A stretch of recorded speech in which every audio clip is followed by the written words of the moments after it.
In this lesson, we are going to learn how to create equivalent expressions. These are expressions that might look totally different on paper, but they are mathematical twins. They always result in the exact same numerical value, no matter what number you plug in for the variable.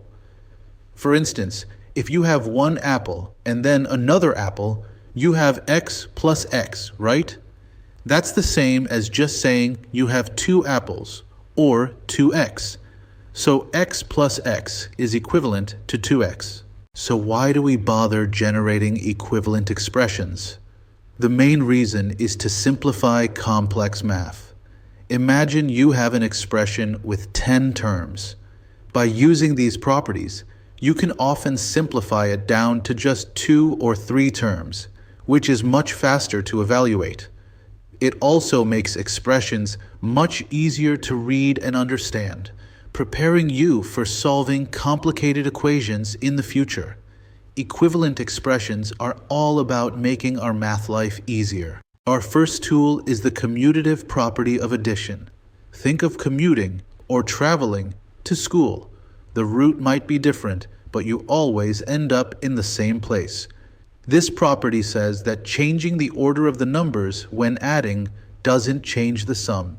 For example, 5 plus x is always equivalent to x plus 5.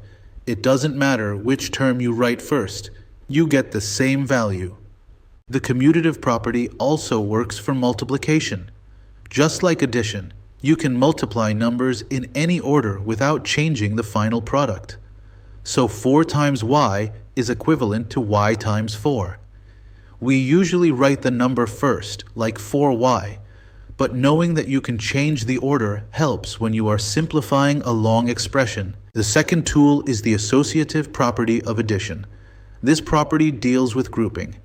If you have 3 or more numbers being added, you can group them however you want using parentheses, and the sum will be the same. For example, parentheses x plus 2 close parentheses plus 7 is equivalent to x plus parentheses 2 plus 7 close parentheses. We've just moved the grouping symbols, but the total value remains the same. Just like with addition, the associative property applies to multiplication too. You can group the numbers you are multiplying in any way, and the product will not change. For example, parentheses 3 times k close parentheses times 5 is equivalent to 3 times parentheses k times 5 close parentheses. In both cases, the final product, which is 15k, will be exactly the same. The third tool is the identity property of addition. This is straightforward. Any number plus 0 is equal to that same number. We say a plus 0 is equivalent to a. This is useful because sometimes you might see a plus 0 in a longer expression. You can simply remove it to create a simpler equivalent expression. X plus 0 is just x. The identity property of multiplication is similar. Any number multiplied by 1 is equal to that same number. We write this as a times 1 is equivalent to a. In expressions, if you see 1 times the quantity y plus 5, you can use the identity property to remove the 1 and get the equivalent expression y plus 5. The distributive property is probably the most frequently used property for generating equivalent expressions. It lets you distribute or share a number outside the parentheses with everything inside. If you have a times the quantity b plus c, you can distribute the a to both the b and the c. The equivalent expression is a times b plus a times c. It works for both addition and subtraction inside the parentheses. Let's apply the distributive property with addition. Our starting expression is 3 times the quantity x plus 5. We multiply the 3 by the x and the 3 by the 5. 3 times x is 3x. 3 times 5 is 15. The equivalent expression is 3x plus 15. If you chose a number for x, say 2, and evaluated both the starting and the ending expression, you would get the same value, 21. A distributive property works exactly the same way with subtraction. Take the expression 4 times the quantity y minus 2. We distribute the 4 to the y and the 4 to the 2. 4 times y is 4y. 4 times 2 is 8.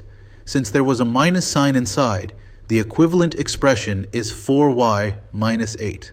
Notice the 4 is multiplied by everything inside the parentheses. Factoring is like doing the distributive property in reverse.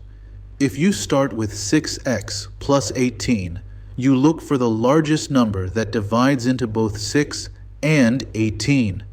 That number is 6. You pull the 6 out front, and then you see what's left. 6x divided by 6 is x. 18 divided by 6 is 3. The equivalent factored expression is 6 times the quantity x plus 3. Here is another example of factoring.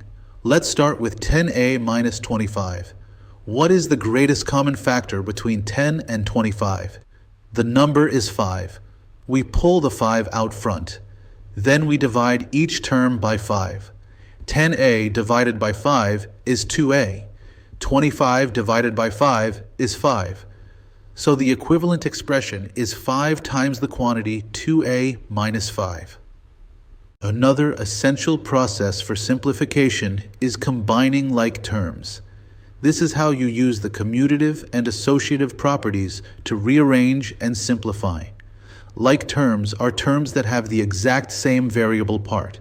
For example, 3x and 7x are like terms. Constants like 4 and 9 are also like terms, because neither has a variable. You can only combine terms that are alike. Let's combine some like terms with addition. Consider the expression 5x plus 3 plus 2x plus 1. We use the commutative property to rearrange the terms, so the like terms are next to each other. 5x plus 2x plus 3 plus 1. Now we combine them. 5x plus 2x is 7x. 3 plus 1 is 4. The much simpler equivalent expression is 7x plus 4. Combining like terms also works with subtraction. If we have the expression 9k plus 8 minus 4k, we can rearrange the 4k so it is next to the 9k. 9k minus 4k plus 8. Now we combine. 9k minus 4k leaves us with 5k. The simplified equivalent expression is 5k plus 8. Remember that the minus sign stays with the 4k. Sometimes you need to use multiple properties to generate the simplest equivalent expression. Let's look at 2 times the quantity x plus 3, close parentheses, plus 4x. You have to handle the parentheses first, which means using the distributive property. Distributing the 2 gives you 2x plus 6 plus 4x. That's the first equivalent expression. Continuing from the previous slide, we have 2x plus 6 plus 4x. Now we need to use the commutative property to rearrange the terms and group the like terms together. 2x plus 4x plus 6. Finally, we combine the like terms. 2x plus 4x equals 6x. The simplest equivalent expression is 6x plus 6. This two-step process is common in algebra. One last property to note is the zero property of multiplication. This property states that any number or expression multiplied by 0 results in a value of 0.